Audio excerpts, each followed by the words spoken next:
Da inicio el programa de opinión más influyente de la radio. Las emisoras Democracia M y XFM presentan la revista de opinión Democracia, con la conducción y dirección de Gonzalo Rosero.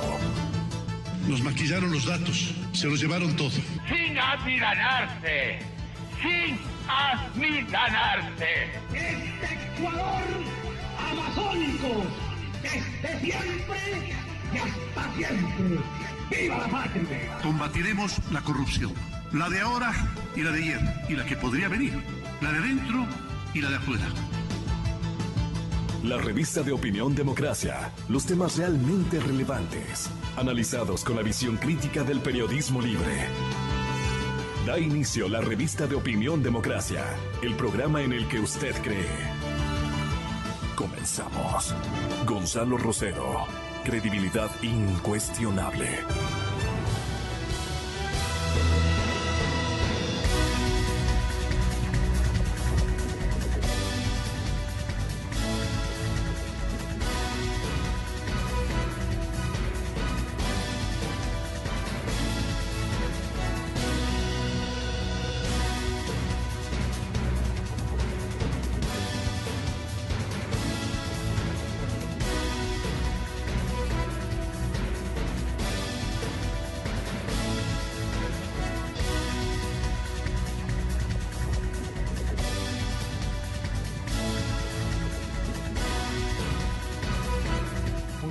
Bueno, muy buenos días. Miren ustedes, estamos atropellados en el inicio, presentación e inauguración de esta audición que estaba,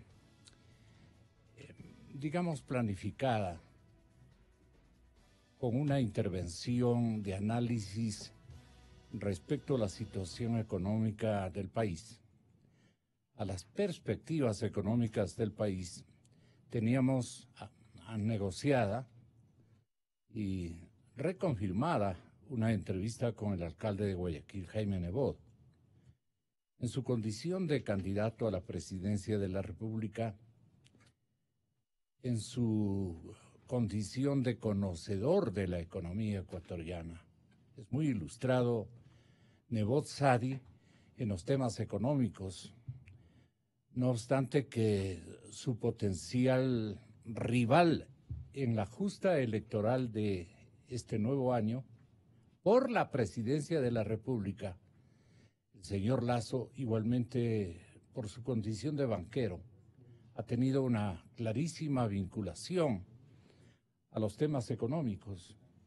Así es que son apreciables, no son unos gigantes del conocimiento ni cosa por el estilo, pero tienen matizado su sentido común y tienen un compromiso conceptual y una ideología para saber lo que hay que hacer en el país. Pero a última hora no se disculpa el señor alcalde Nebot y nos compromete esa entrevista para otro momento, creo que para mañana le ha dicho. Él tiene esta mañana tiene un clásico enlace, ¿no? Los días miércoles, sí. Y ha mencionado que el cálculo lo ha hecho mal y que estos minutos que nos iba a ofrecer a nosotros le son imposible concedernos ni por unos instantes. Y lo que quería es por lo menos leer. ¿Cuál es la confluencia que él hace llegar a su mente, evidentemente creativa, de soluciones al conflicto fiscal, al tema del déficit presupuestario, al tema de la reactivación económica? Porque necesitamos dos corajes y dos fuerzas, dos ímpetus, dos acentos, uno para sostener la caída de la economía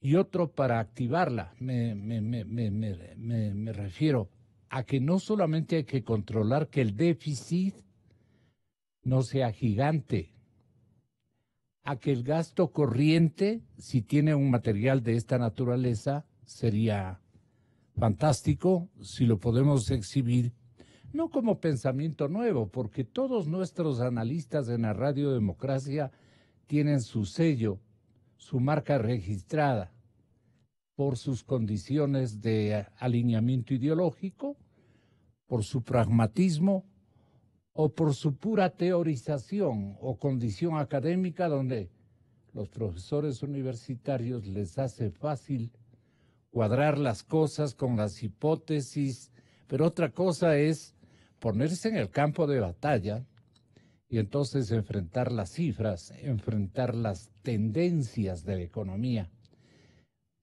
consultar los mercados, las demandas y las ofertas y las condiciones políticas, inclusive que un administrador de la economía ecuatoriana desde el gobierno tiene que establecer, pulsar, y programar para que se disparen o se pongan en vigencia medidas de todo orden que no hagan un desequilibrio completo de la situación. Nuestra situación económica es bastante crítica, pero hay analistas económicas que se pasan diciendo, sí, las condiciones son difíciles, son complejas, adjetivizan mucho, pero no dan soluciones. Entonces, por eso nosotros estamos molestando a un exministro que se preocupa de realizar estudios, al igual que don Walter Spurrier y su fundación económica, su organización Análisis Semanal se llama exactamente. Gracias, Milton. Análisis Semanal de Walter Spurrier. Y este gran ministro de un montón de épocas, no solo que ha sido ministro, sino un investigador, como Fausto Ortiz, que está a este momento en la ciudad de Guayaquil en línea telefónica con esta emisora, nos van a hacer entender más otros, digamos, invitados que nos correspondió improvisar en el sentido de generar convocatoria a este momento debido a que teníamos comprometido ese espacio con el alcalde Nebot. Pero se nos retiró de última hora, tal vez un mal cálculo de los tiempos que él tenía para esta parte de su cotidianidad. Pero el análisis económico se impone y las perspectivas de la hacienda pública se imponen para ser indagadas e investigadas a tiempo.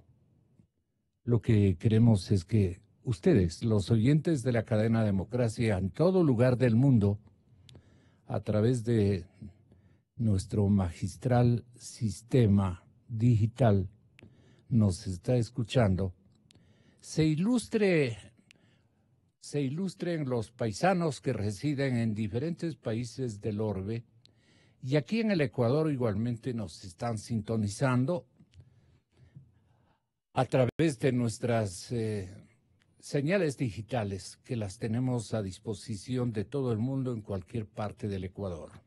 Señoras y señores, qué pena por la no participación del abogado Nebot, pero vamos a hacer lo posible por cumplir con esta expectativa que tiene la gente y buena nota, hemos logrado conseguir la presencia a través de la línea telefónica de Fausto Ortiz, exministro de Economía en varias épocas y conocedor de las altas y bajas que ha tenido nuestra economía. La economía fiscal, ¿en qué estado está, Fausto? Muy buenos días, exministro. Bienvenido a la cadena Democracia. Gracias, Gonzalo. Buenos días. Saludos cordiales a usted, a la audiencia y feliz año 2019.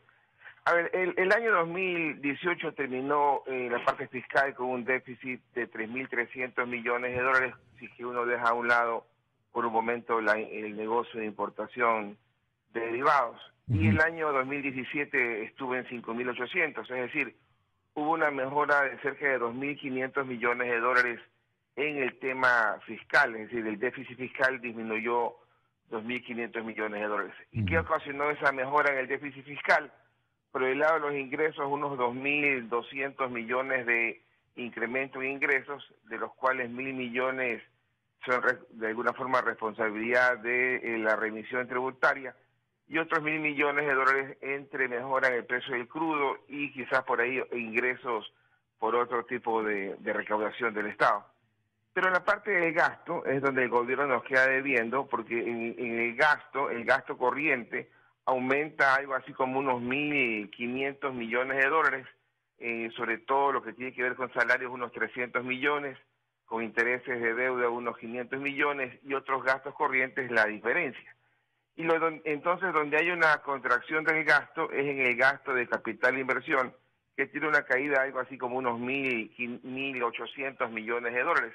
Es decir, esa es la parte de ajuste que el gobierno tiene, un ajuste que es una disminución en la obra pública. El plan anual de inversión, que el año 2017 fue de 4.000 millones de dólares, para el año 2018 cae prácticamente a la mitad, a cerca de 2.000 millones, y es donde la economía se resiente, porque no recibe el empuje fiscal, no recibe el pago completo de la poca obra pública.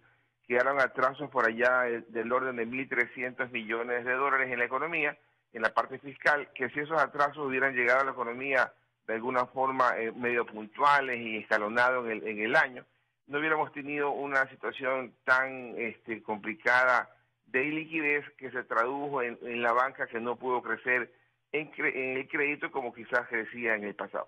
Y eso entonces es la forma como nos agarra el año 2018, una situación fiscal en disminución, y para el año 2019 la necesidad urgente de incorporar por lo menos dos gastos grandes, que el uno es el 40% de las pensiones del Seguro Social, que para el gobierno es 1.200 millones, y para el Seguro Social cerca de 1.900. Ese es un gasto adicional. Y el gobierno, en la decisión de no pasarle toda la plata que la Constitución le manda al incremento de salud y educación, y hacer algún artificio para hacer la comparación, no contra el presupuesto del año anterior, sino contra el gasto del gobierno, que estuvo reducido en el sector de educación y salud. Y entonces el gobierno dice, estamos conversando con el Fondo Monetario, quizás no lo digan frontalmente, pero es una verdad bastante clara. Y entonces, para lograr un acuerdo con el Fondo Monetario es importante empezar a desmontar subsidio de combustibles, igual como lo está haciendo Argentina, que sí está en un programa abierto para recibir en Argentina. Pero nosotros entramos a la pelea con un déficit o un desbalance más bien no corregido de ingresos, incluso no aclarados, como estos que sonaron de los 1.000 millones por concesiones de empresas públicas. Podría estar, según el Observatorio de Política Fiscal que dirige el señor economista Jaime Carrera, ubicado en 6.000 millones de dólares, es decir, un monto superior al 5% del Producto Interno Bruto, lo cual hace que la situación sea, por el lado de los ingresos, tremendamente descontrolada, o por lo menos no tenemos una certeza, una certidumbre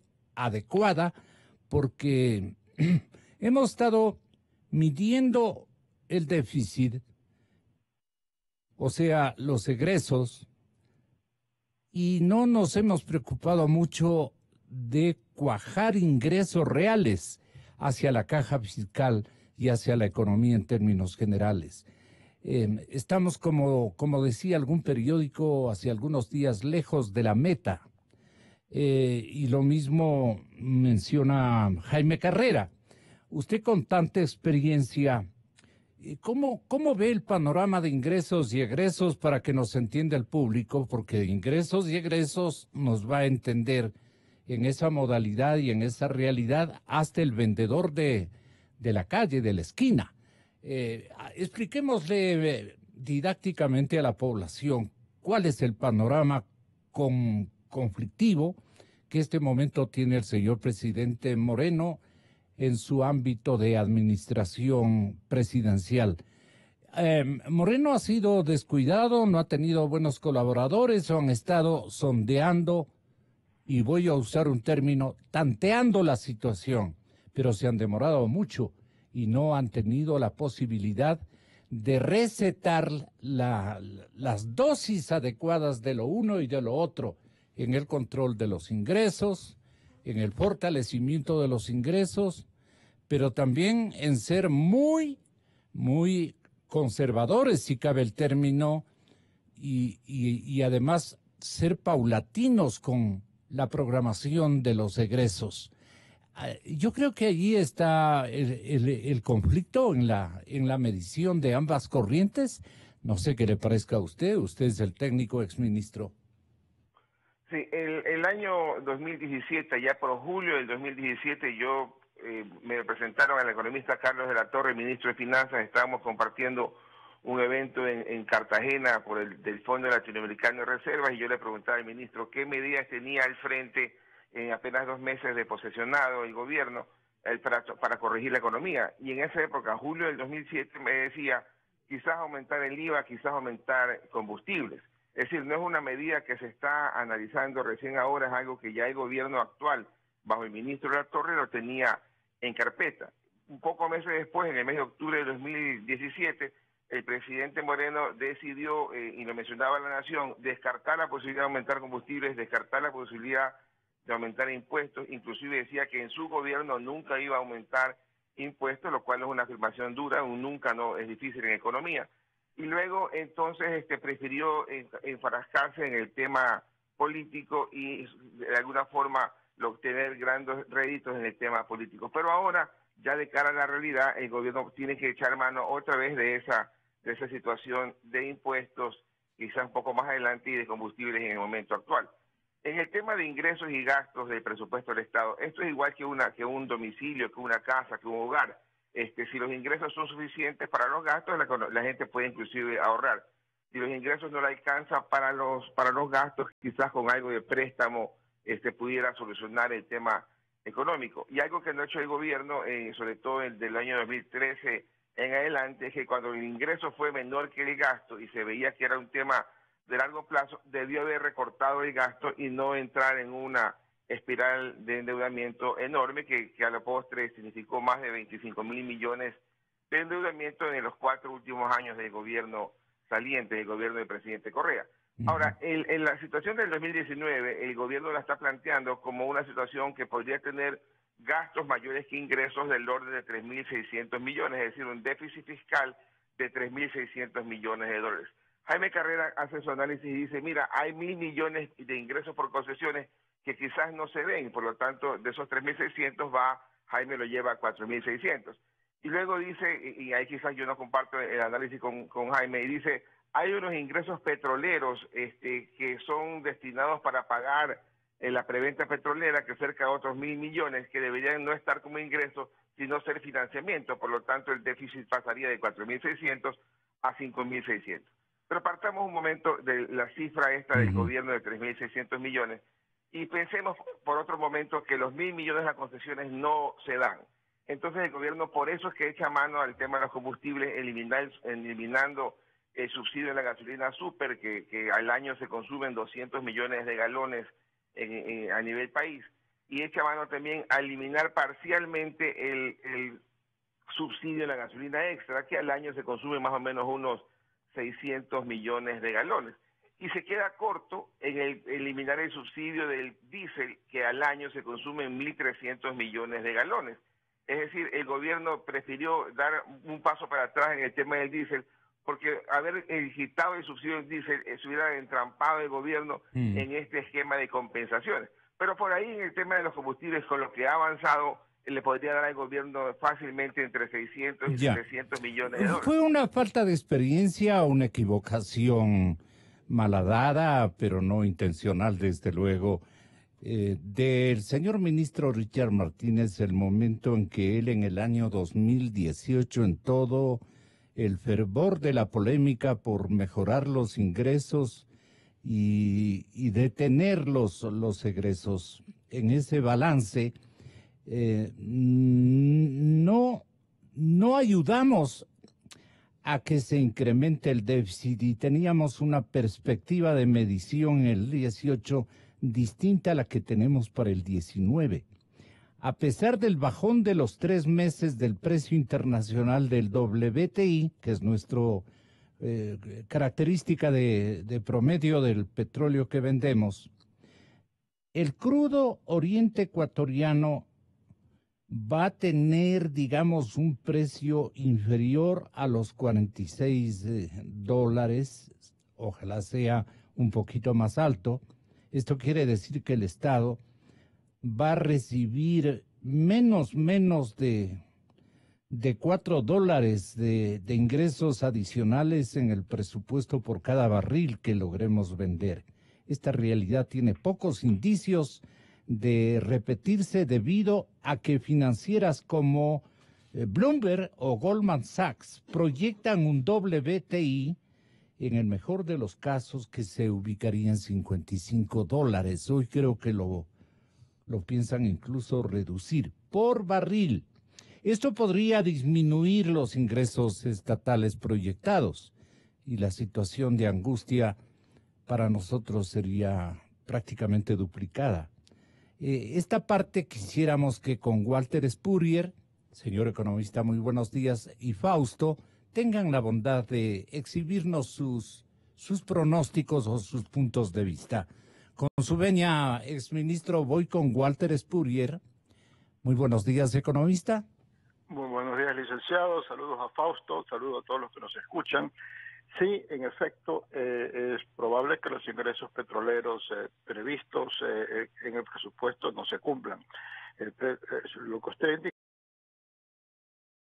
es correcto. El segundo punto es que en lo que está contando el gobierno, tanto para el crecimiento económico como para renta para el año 2019, es un fuerte incremento de la producción petrolera debido al desarrollo del campo IPP, sobre todo en la tercera fase que viene a ser Ispingo. Sin embargo, el ministro Pérez García ha indicado con preocupación que el Ministerio de Ambiente no le ha dado la licencia ambiental para hacer el pleno desarrollo de Ispingo, con lo cual significa de que no va a poder incrementarse la producción como está previsto, y incluso si a estas alturas se diera ese permiso ambiental, ya no se puede cumplir con el cronograma. ¿Y eso es obra del descuido o de la insensatez o simplemente la lentitud por la ignorancia de la velocidad con que el tema debió ser, o la licencia o la autorización pudo haberse arbitrado en favor de nuestra caja fiscal, en definitiva de nuestra economía, y se quedan en burocratismos puros que duelen en el alma y molestan, economista? ¿Qué supone usted ha ocurrido con esa licencia ambiental? Yo le cancelaría, siendo el presidente Moreno, a ese ministro. Bueno, hay dos factores allí y no sé cuál esté pesando más. El uno es que mientras que el gobierno, sobre todo por el lado del sector minero, hay un gran empuje hacia la prospección y exploración, y a su vez hay este avance por el lado del ITP. El Ministerio del Ambiente no ha sabido responder a ese mayor dinamismo en el pedido de licencias ambientales, y por lo tanto hay las pocas personas que trabajan en licencias ambientales en el sector petrolero y minero no se alcanzan para cubrir todos los pedidos que hay de licencia ambiental. En segundo lugar, el gobierno tiene un discurso ambiguo referente a lo del ITP, porque por una parte que está impulsando el desarrollo del campo, por otra parte hay las seguridades que le da el gobierno de que no se va a avanzar en afectación ambiental del Yasuní. Incluso hubo la consulta popular y la promesa del gobierno de reducir el área en que pudiese hacerse los trabajos petroleros, y es posible que el Ministerio de Ambiente se acojan más bien a esa posición del presidente, de decir, no, si al presidente le preocupa la afectación de Yasuní, eso es lo más importante, y por lo tanto nos vamos a tomar todo el tiempo y vamos a ver qué mismo damos en la explotación del campo, y lo vamos a hacer. Perdone, es hora, es momento, es instante adecuado para preguntarle, con tanta experiencia que tiene usted, el hacedor fundamental, el administrador de nuestro país y de la economía ecuatoriana, el señor presidente de la República, se desfasa a momentos porque le viene a la memoria la presencia de una crítica mordaz, como ridiculizando los desafectos que tiene en el fondo el presidente Moreno a los criterios ideológicos, en este caso ambientales, que tiene su partido Macro.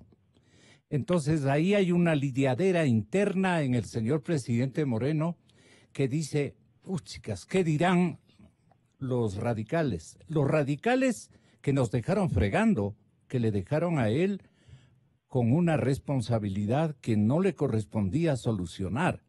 Y por lo mismo él debería desbaratar, digamos, esas hipótesis, esos principios y esos cuidados, entre comillas, que exhibía la administración Correa con los resultados que conoce todo el país.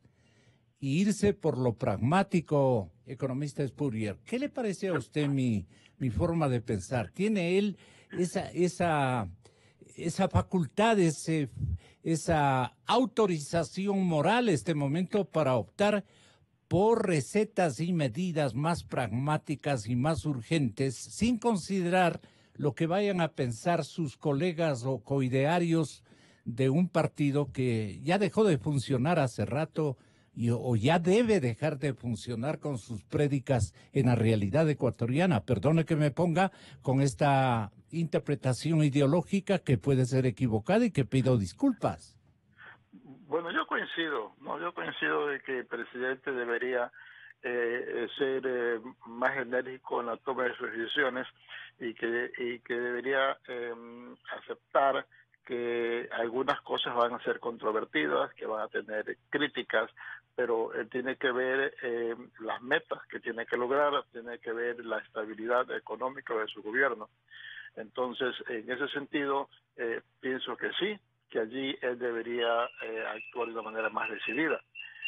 Yo mencioné lo del campo minero, esa es otra área donde hay una ambigüedad sobre si a la postre se va a permitir y que avancen los trabajos en desarrollo de la minería, porque hay una oposición similar a la que había en la exportación petrolera en el Yasuní. Hay una posición radical en contra de la minería y el presidente hasta cierto punto cuando se reúne con los críticos de la minería como que les quiere dar razón. Así que no afecten al medio ambiente y todo lo demás. Y luego pasando a otra área, pero que tiene el mismo comportamiento en esto del diésel. A mí me parece sorprendente que haya dado marcha atrás. El diésel para el transporte, en primer lugar, gran parte del transporte que hay en el país hacen empresas privadas, contratistas independientes. Hay un mercado de transporte que uno puede contratar con una empresa, con otra empresa. Un aumento del costo del diésel va a hacer que aumente el transporte y eso va a haber una cierta carga hacia inflacionaria, pero no un aumento de costos, pero algo leve y circunstancial, además de impacto.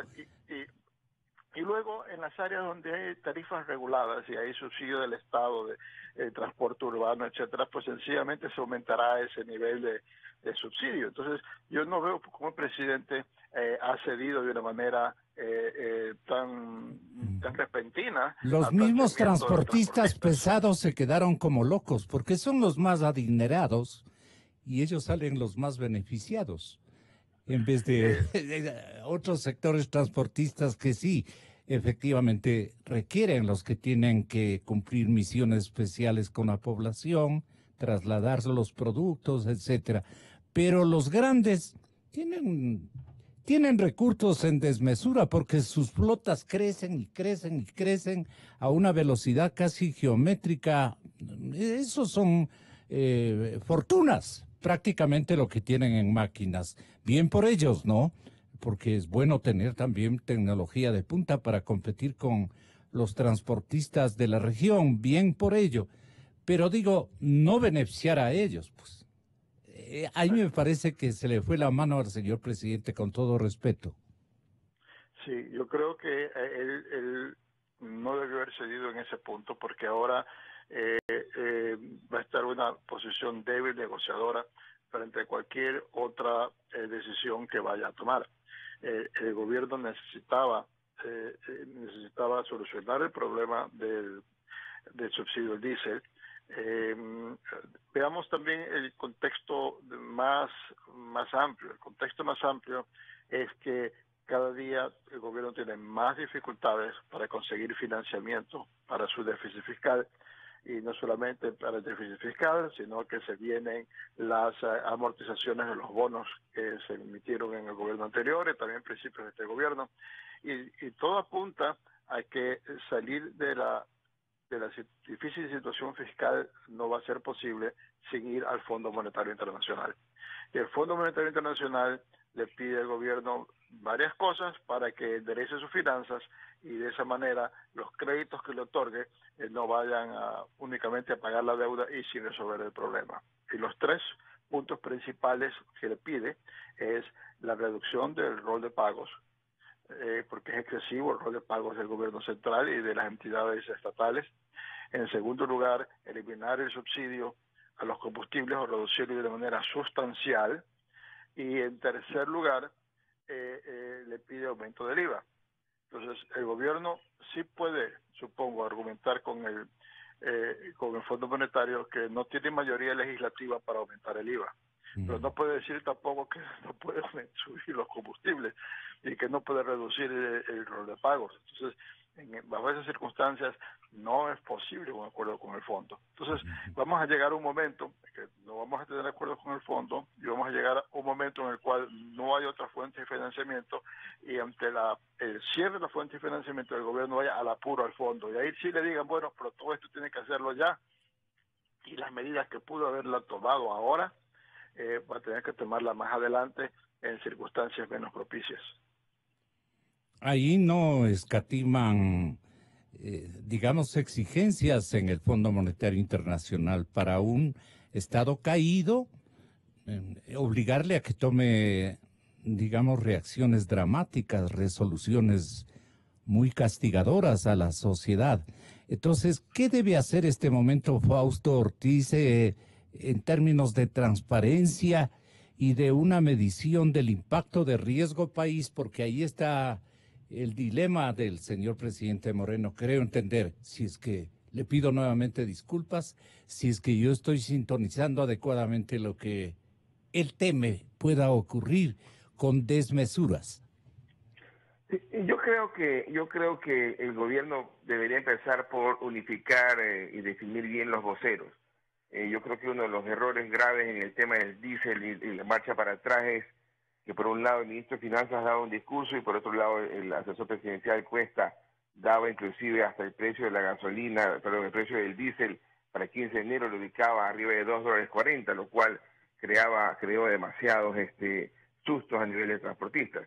Si el año 2019 el precio del WTI podría estar bordeando $50 el barril, y eso uno lo traduce por un momento a galones dividido para 42, eso nos daba como un precio de $1.13 por galón del WTI. Y en la relación histórica de los últimos 10 años, el precio del diésel ha sido 1.3 veces el WTI, lo que nos hubiera dado un precio para el año 2019 sin subsidio ya de $1.50, $1.60, es decir, no había necesidad de llevar al extremo de plantear el arranque de eliminación de subsidio a niveles de 2.40 o 2.70. Hubiera sido mucho más manejable encontrar una ruta de solución con una fijación de precio algo sustentada y sin tanto alboroto.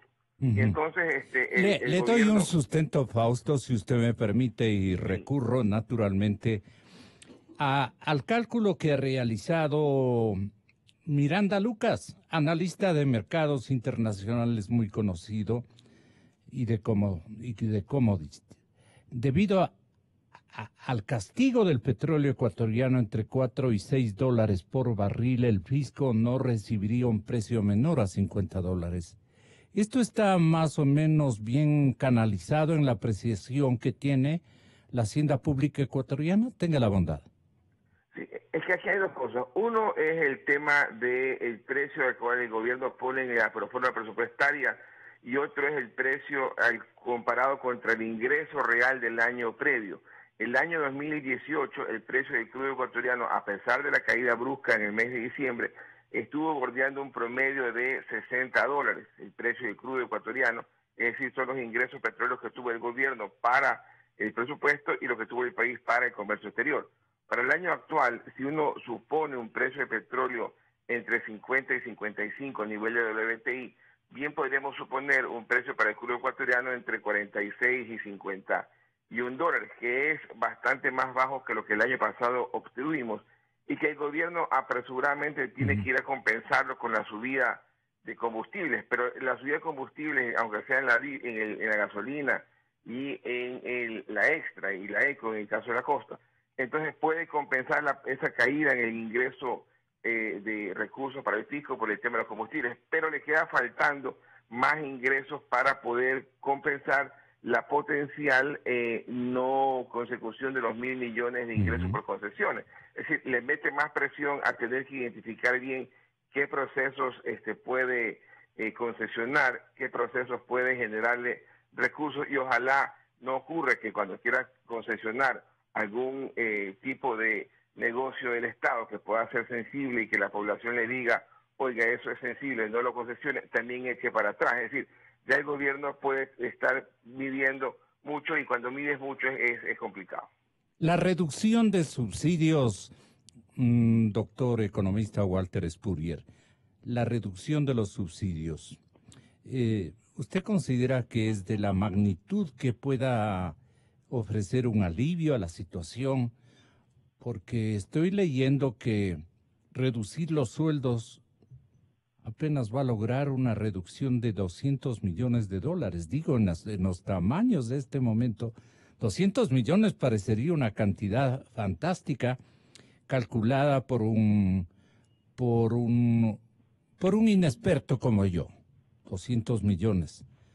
Pero en compras públicas apenas se ha reducido un poco más de 370 millones de dólares en compras públicas. Es decir, no ha habido austeridad en el gasto corriente, no se exhibe todavía rasgos y lineamientos de austeridad en el gasto corriente.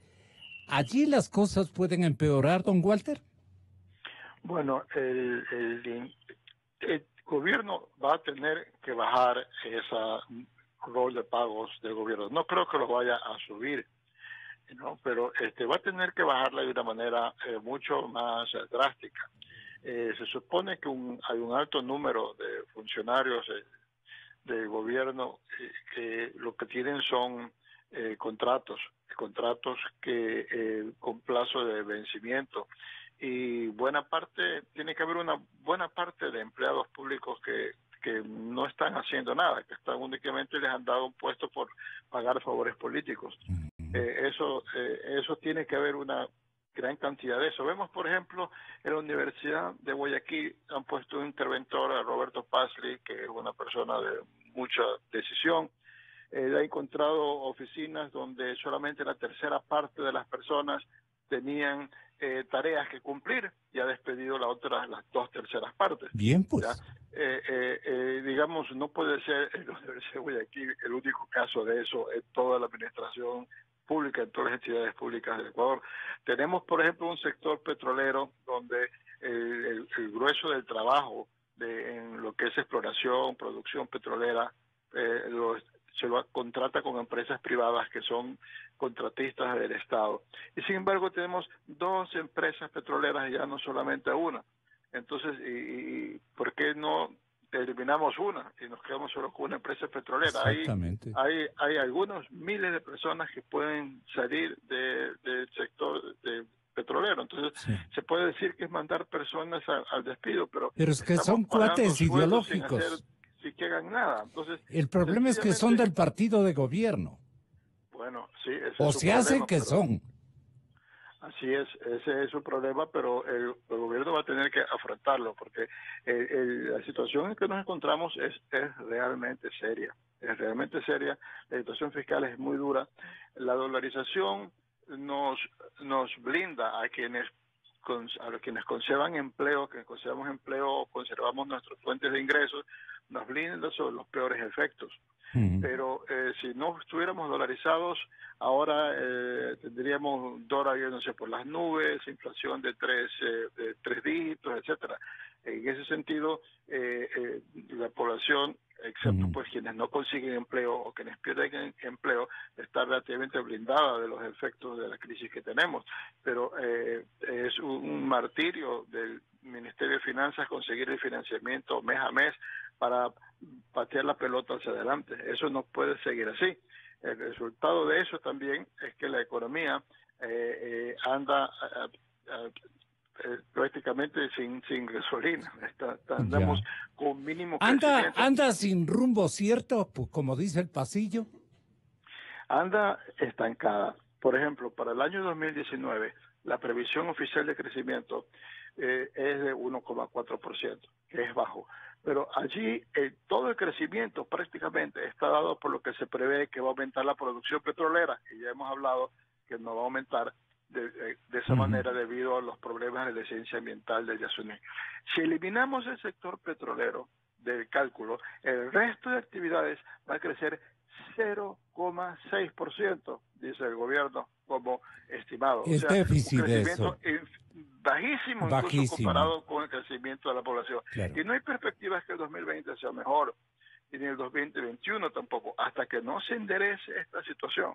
Entonces, en ese sentido, es urgente que el gobierno tenga que resolver la situación fiscal y tener que resistir los embates que se le vengan de que se sienten perjudicados. Perdone, Fausto, ¿qué está sobreestimado y qué está subestimado en términos de parámetros de cálculo del gobierno para que el señor presidente ojalá nos atienda y nos entienda?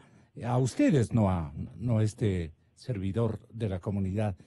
Digo, pero ¿qué está sobreestimado según su cálculo y qué está, en cambio, subestimado? Me refiero a ingresos y egresos para la hora que estamos tratando de confluir con ideas creativas para no llegar a dimensiones terroríficas por el lado, por ejemplo, de que se nos lleven la dolarización y cosas de desenlace fatal que sería terrible para el Ecuador. Eso es lo que me preocupa muchísimo. No sé qué le parezca a usted, Fausto.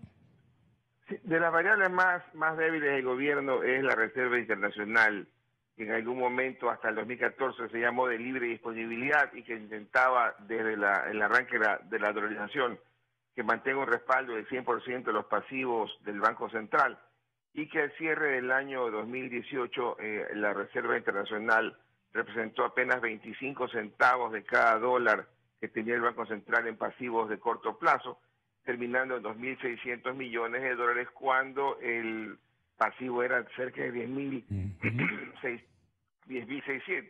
Entonces, esa variable es molestosa en la economía porque en la medida que la gente diga no tengo reservas que no me alcanzan ni siquiera para los pasivos del Banco Central, al menos en lo que tiene que ver con reserva de encaje bancario de la banca privada, molesta en la economía. Y entonces el Fondo Monetario iba a entrar ahí en ese campo a dar financiamiento para apuntalar las reservas. Y luego el gobierno necesita buscar más financiamiento para agilitar el pago de los atrasos del año anterior, que son más de 1.300 millones. Necesita financiamiento para ese déficit fiscal de cerca de 3.600 millones que espera.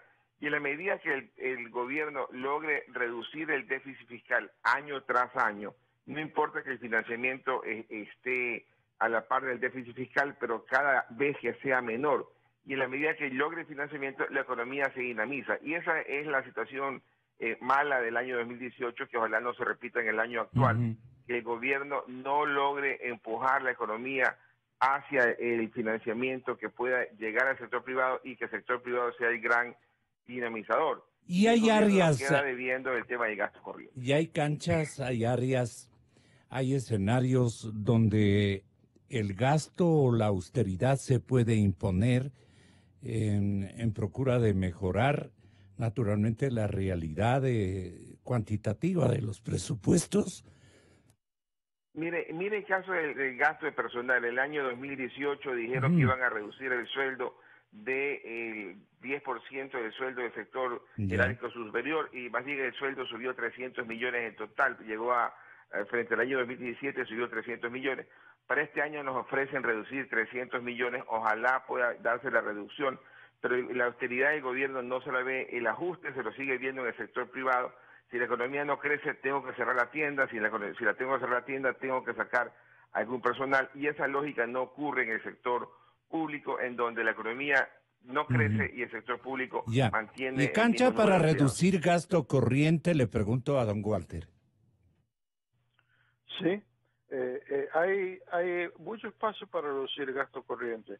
El banco, yo creo que ya lo dije en otro programa con usted, licenciado, hay un estudio del Banco Mundial referente a el gasto en personal de los países y los ubica por población, porque pues un país mientras más pequeño tiene proporcionalmente más gasto, porque hay ciertas funciones que tienen que hacer todos los gobiernos. Y para los países entre 10 y 20 millones de habitantes, el Ecuador tiene un gasto corriente absolutamente desproporcionado por encima del promedio mundial, ¿no? Entonces, y por otra parte, no es que el Ecuador esté dando servicios a la población superiores a los que da el promedio de los países del mundo. Más bien tenemos una calidad de servicios deficiente. Entonces, en ese sentido, ¿qué es lo que está pasando? Estamos gastando más y estamos dando menos al público. Y eso, esa no es una lógica que se debe mantener, ¿no? Si tuviésemos servicios escandinavos de calidad en educación, salud, etcétera, digo, bueno, está bien el gasto corriente, lo alto que está, pero no tenemos esos servicios. Entonces, sí hay lugar, y yo sí pienso que en los ministerios, en distintas entidades del sector público, tienen que entrar administradores. ¿Y el resto tendría que ser tijera pura? Le pregunto. Tiene que haber tijera, tiene que haber también esfuerzos por mejorar la calidad de los servicios, pero tiene que haber una reducción, no puede ser que el sector público tenga cantidades de empleados que no están aportando nada, o que estén dando servicios con un número de empleados muy superior a los que necesitan para dar esos mismos servicios en calidad y cantidad a la población. Tiene que entrar tijera y tiene que reducirse. En gasto corriente, ¿dónde podría aplicarse la tijera, Fausto, para terminar con ustedes esta molestia que les provoco? Sí, hay un gasto corriente que se llama bienes y servicios de consumo, que eso son más de 2.000 millones de dólares. Es bastante.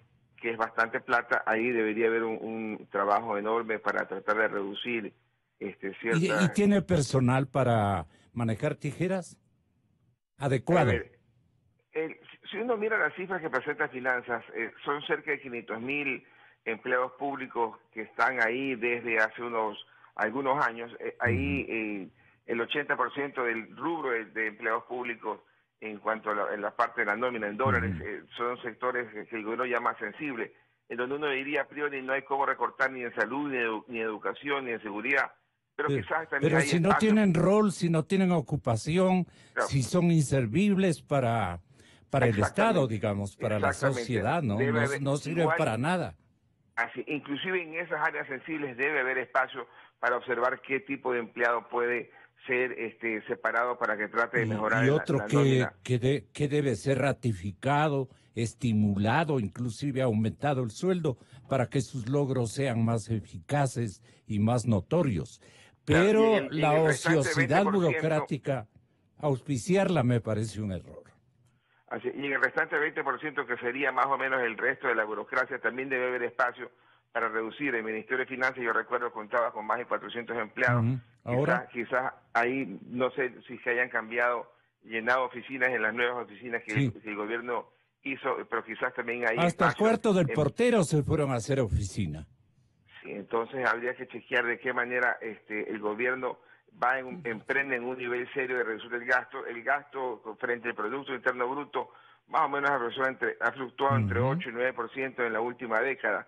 De ahí no tiene nada que ver que si la economía se duplicó, como así los empleados también duplicarse, no hace mucho sentido, pero hay que tratar de cómo se achica el tema del gasto en nómina en el sector público para que no sea toda la factura asumida por el sector privado. Perdone, solamente una última molestia para Walter Spurrier, economista también de nuestros recursos, de los recursos de la comunidad nacional.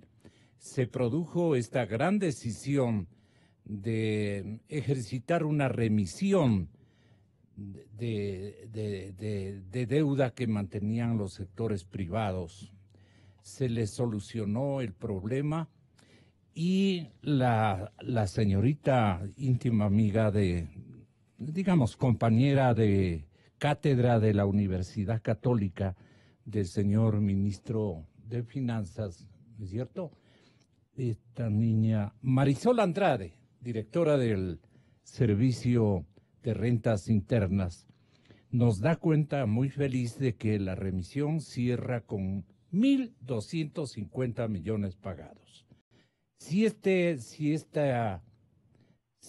situación tuvo respuesta de parte de los privados, ¿no hay que también exigirles a los privados que una vez que el Estado se ha abierto para ellos también contribuyan trayendo dinero del exterior, como critican algunos sectores, e impulsando una economía reactivadora?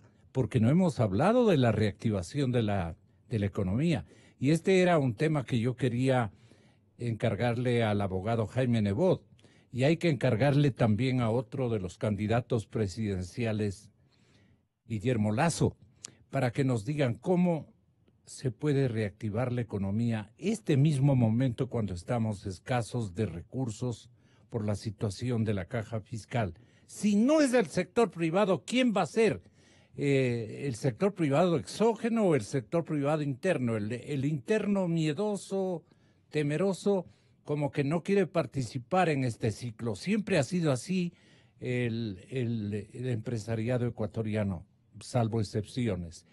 Pero los de afuera vienen y llegan, meten dinero, crean empresas, generan trabajo, activan la economía y la cosa va para adelante. Esta parte me desespera a mí porque no hay un aliciente para esta gente que pueda mejorar su concurso de beneficiar a nuestra economía hacia adentro y hacia el lado productivo. Ustedes tienen la palabra para terminar. Son dos puntos, licenciado, que ha tocado. El uno es el de la remisión.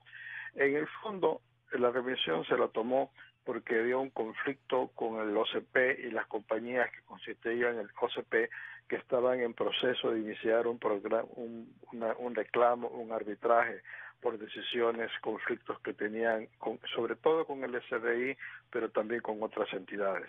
Entonces se hizo la remisión no porque estuviera un clamor del grueso de las empresas privadas ecuatorianas, porque hubo una remisión no hace mucho, era por el asunto con el OCP, para evitar que se llegue a arbitraje.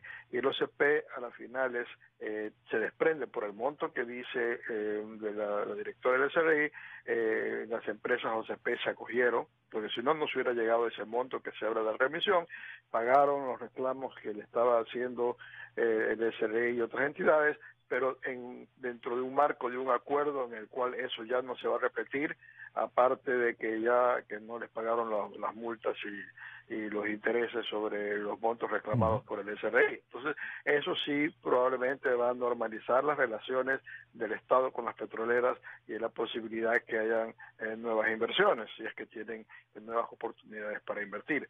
Ahora, en cuanto a los capitales lamentablemente vienen cuando ven oportunidades, ¿no? Y en este caso, por ejemplo, un sector de la economía que está bastante bien, que es el sector camaronero, ahí han entrado capitales nacionales y han entrado capitales extranjeros. en todo el complejo que tiene que ver con el camarón, sobre todo han entrado en lo que es la alimentación de camarón, ¿no? Y sí hay inversiones, pero no en el monto que necesita el país en otros sectores de la economía. En parte porque para el mercado interno, si el mercado interno se prevé que no va a tener mayor crecimiento, también para qué invertir si no voy a poder vender más. Y en segundo lugar, para exportaciones, porque el Ecuador tiene costos muy altos para producir.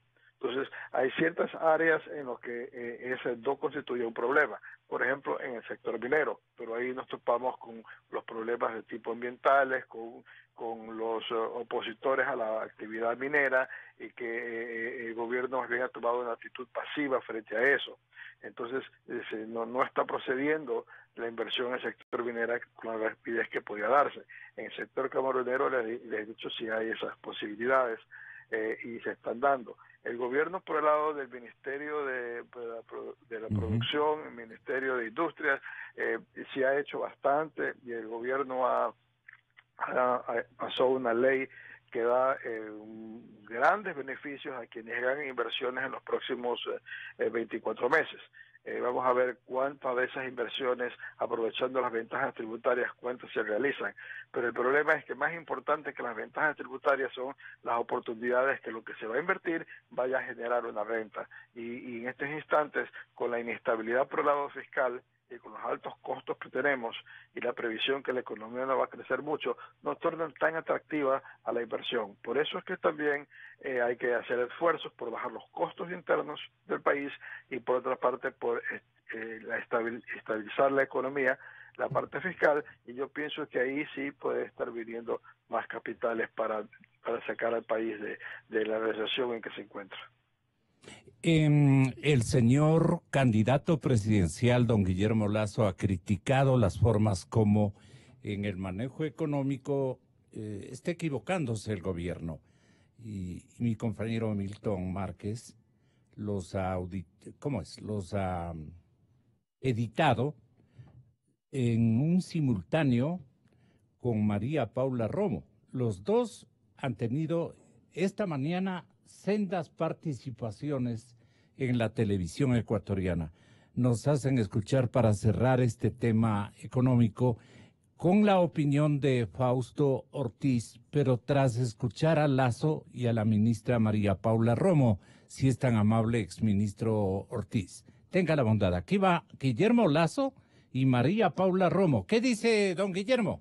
El problema fundamental de la economía ecuatoriana, un Estado obeso que gasta más allá de lo que le ingresa, uno diría, bueno, al menos se arregló un problema. Pero la realidad es que para 2019 el gobierno proyecta un déficit de 3.500 millones de dólares.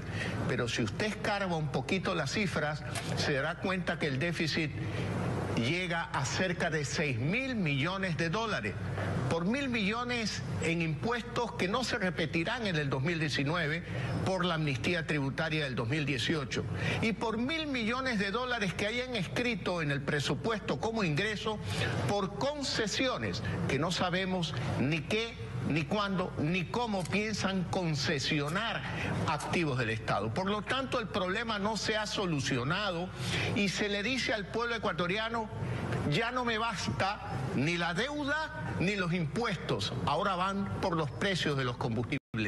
Se ha hecho un esfuerzo muy importante que durante décadas ningún gobierno antes se había atrevido para sincerar algunas de las condiciones de la economía y algo que en el país se ha convertido en un agujero por el que escapan recursos en donde no deben estar.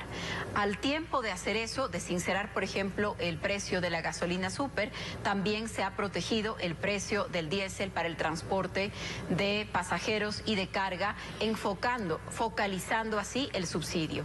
Pero este sacrificio, ¿en qué sentido va?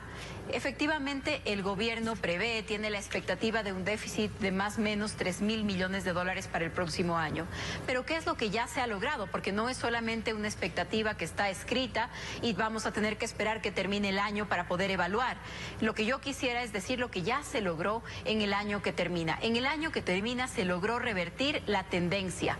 En el Ecuador, durante todos los últimos años, el déficit seguía creciendo, provocando un problema no solamente a la situación fiscal, sino a la economía ecuatoriana. El año pasado es la primera vez que se revierte ese déficit y se reduce en comparación con el año anterior en casi el 50%. Si no. Bueno, interrumpido el asunto. Antes, cuando yo le dije que cortara, era lo adecuado, pero a veces al aire tenemos que un poco entrenarnos y reclamarnos. Mil perdones, compañero. No obstante, ahí estamos. Fausto, ¿qué le parece las dos? Fausto Ortiz ya no está, este momento en línea.